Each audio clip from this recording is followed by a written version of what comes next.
Hello, my besties. Hello, my cutie pies. If you're new here, welcome to my channel. I post very, very rarely, yet somehow I have a bunch of people watching my videos. Who knows why? I will never be able to know why. I'm just as surprised as you. So today I have something that I like to call a hobby, a book haul, obviously. And I bought a ton of books through a used book sale. So they were like $2 or $3 per book. And I got a few books from Indigo, which is like the Barnes& and Noble of Canada. But I did have those bonus plum points collected, so they were practically free, okay? So that's why I got them. I thought I would talk to you all about all the books that I got. Let's talk about the ones that were brand new, brand spanking new, that I was very excited about. The first one I got was A Butcher and Blackbird by Bryn Weaver. This one is a dark romance that I got. I had never really looked at this, but recently I've been watching these bunch of videos of some creators who read dark romance, and I got very intrigued by this one. This one follows around two serial killers who end up killing serial killers, and I thought it was such a fun concept. It has a slow burn romance as well. And technically it's true just because they do time skips and they're slowly getting into a relationship, I think. But it doesn't read like that because the time skips happen on paper, right? It's just been told to us. Like 1 year later, they meet up again. That's it. That's all we get. And I don't know if this is truly like one of those it takes its time to blossom into a relationship situation, because in the first 10 pages we could tell this dude had a heart on, and I'm just saying, I don't know what's going on. Next up, we are washed out, baby. Next up, I got Happily Never After by Lynn Painter. This was a newer release of Lynn Painter that came out this year, and I was very, very excited about it, rightfully so. I did end up finishing this book, and I did enjoy it, not gonna lie. But it was not my favorite Lynn Painter book, unfortunately, so that's there. We're following around Sophie. This is a woman in like HR, and she's going through with her marriage to this dude. I think his name is Stuart. On like her marriage day, she figures out that he's cheating on her yet again, and she's like, I don't want to go through with this wedding. Obviously, I want to get out of it. And the plan that she came up with is to get an objector, like pay an objector to actually object her wedding. You know, say that this dude is cheating on her and obviously call off the wedding like that, so that embarrassment factor is not there anymore. And that's exactly what she did. So this guy Max, who saved her from getting married, essentially they become friends, and later that blossoms into a romance. Obviously they end up working together, and it's a whole like little bit of a drama situation. I did enjoy this. This is really fun, and they both have like their own like romance trauma, and it was entertaining to read from both those perspectives. I had a good time, just not my favorite. It was still very entertaining. And the final book I got from Indigo was The Housemaid's Secret by Freda McFadden. I read the first book, which was The Housemaid, and that was honestly so creepy, and I genuinely enjoyed that book so much. The twists and turns that it took were so entertaining. Absolutely adored it. So I'm very excited to get to the second book, and I have a feeling that I've read a couple more books by Freda McFadden, and she does have a bit of a formula to her books, and I'm kind of certain that's going to happen for this one as well. I hope not, but that's something that I'm truly expecting. I was very entertained by that first book, so I'm very excited for this one, and I just had to get it. The next book I actually found in Costco when I went for a quick run there. Spent way too much money. And I got Bride by Ali Hazelwood. I have only read one book by Ali Hazelwood, and that was Check and Mate.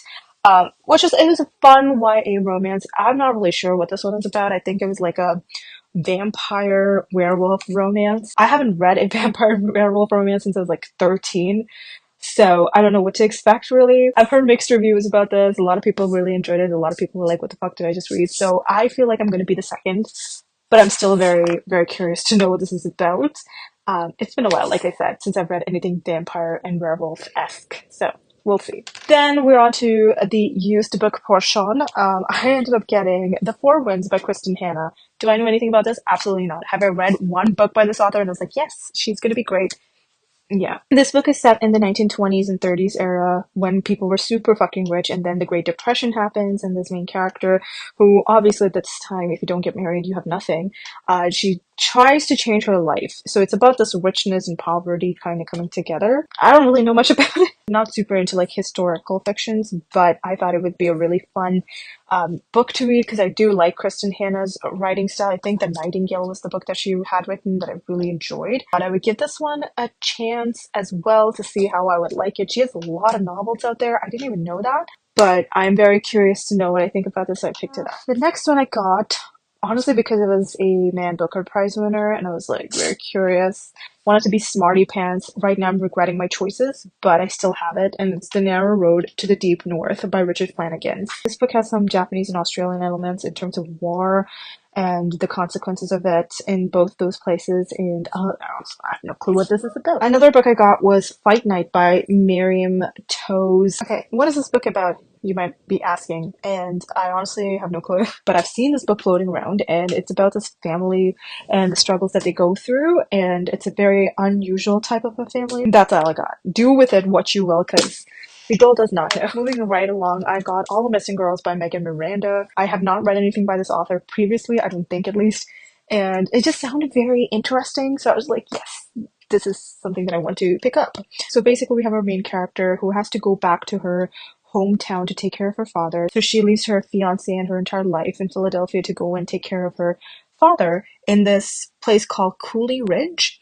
And long, long ago, her best friend had actually gone missing and never found again, and we're assuming she's dead. Once our main character, Nicolette, moves back to this Cooley Ridge place, another girl goes missing, and we're like opening up this whole case, which we're assuming was a cold case, and a lot of raw wounds kind of open up again, obviously, because, you know, hurt and grief. The person that actually got missing right now is actually their only alibi from years ago. I feel like it's going to be such an entertaining book, and also one that'll keep me on the edge of my seat. I'm very excited for this one. Okay, I got Untamed by Glennon Doyle. This is a Reese Witherspoon book club pick. I've seen this around in like Indigo and stuff, so I thought I would just pick it up. It was just like $4 for a used book. So this book honestly seems very plain to me. It basically gives this vibe that it is a family-oriented story. It really talks about how this mother has to live for her kids, not just slowly die day by day. It's a story about being a single mother, things like that. That's the vibe that I'm getting for this one. It feels like it's going to be very emotional and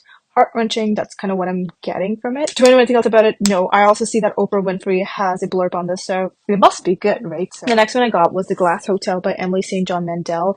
There's another book by the same author that I wanted to read, Station 11, that I really wanted to read, but I never got around to it. And I saw the same author and I was like, yes, very, very curious about it. People were saying this kind of a tragedy, a thought-provoking book. I don't know what I was expecting. It wasn't that. There's a Ponzi scheme that's also going on in here, crime-wise, and being in like the accounting field. That is very interesting to me. So I can't wait to get to this one. I'm honestly very excited. Let's see how I enjoy this. I'll keep you guys posted on this one because I'm very curious. Next up, I got a Ruth Ware book, which is Ain't It Dark, Dark Wood. And I've read like one other book by Ruth Ware. It really messed me up because I did not understand what the hell was going on. And I don't know I was ever going to pick one up by this author again. Oh, this is her debut. Ooh, okay. The other book that I read by her was not a debut, and it was not like my favorite. I think it was called The Turn of a Key, and it was weird. Let's be real. So this is actually her debut. I wonder how much worse it might be. We'll see. We'll figure it out together, guys, because I don't know what to expect either. So let me know down below if you've read that book. I got it. I got Cloud Cuckoo Land by Anthony Doerr. This is apparently a Costco's buyer's pick, and I can't get the sticker off because it is stuck on there, babes. I have read All the Light We Cannot See by the same author. I've heard mixed reviews about this one, and it's been a while since this came out. Like a few years, I think, not a while, but still, it's been a few years. In like the 15th century, this is also another like historical fiction story. Again, not my cup of tea, but I'm still curious with this author because I've read another book by him and I really enjoyed it. So I'm very curious to pick this one up and see what I think about it. Home stretch, guys, home stretch. I got Not a Happy Family by Sherry Lapina. This is also another thriller. So this one follows around this really sophisticated and rich family who's living in this very up-class place, and only the rich people can actually even afford to buy a house there. But of course, even having so much money didn't stop them from getting murdered. They have a huge inheritance to actually get if these people actually get murdered. And we see things from that perspective as well. And I thought this would be very entertaining. I don't think I've read anything by this author either, but it sounded like a good page-turner thriller, so I'm very excited to pick this one up. I'll let you know what I think about this one as well. But the final book I got was The Family Upstairs by Lisa Jewell. Yeah, I got this book. I didn't realize this was actually a duology situation. I don't even know if I should be reading anything from the synopsis because I want to really go into this completely blind and enjoy it as much as I can.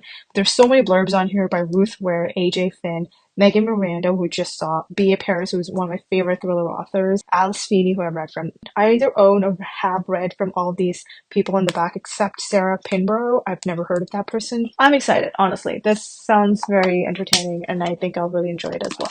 Alright, those are all the books that I got in this little book haul. I hope you guys enjoyed. It's been a while since I did a book haul and I am so glad that I was able to visit this used book place. It was very, very fun to try to find books that I could enjoy.